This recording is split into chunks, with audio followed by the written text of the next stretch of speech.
list? For St. Lucie County, we went to Washington about a week and a half after, well actually, yes, about a week and a half after we had spoken here on the All Aboard Florida matter.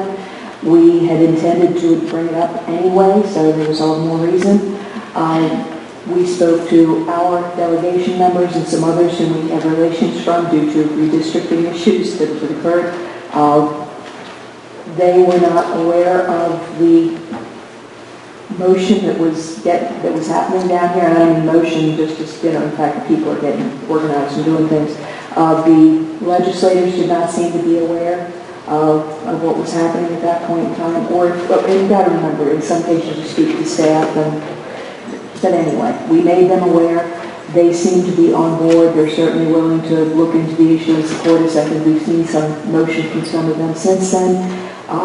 The most interesting meeting, I guess, from my point of view, we did go to speak to folks at the Department of Transportation. Most of them work in the Railroad Administration.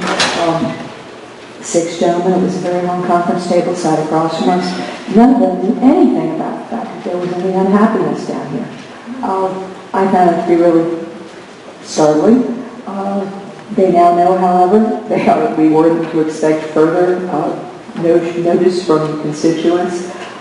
We did speak, I think, the most promising avenue we managed to uncover.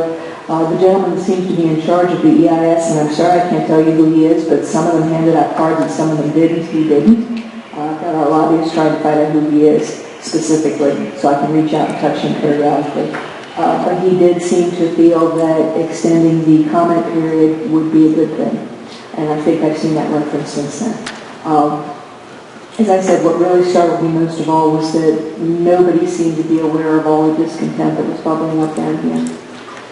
And we handed out your letter in case they hadn't seen it. Now, the folks at the Department of Transportation, I might understand because I'm not sure how far the communications permeate, but nobody seems to be aware. Now, as we all can see in the newspapers, now things are happening, and they're waiting to hear from folks.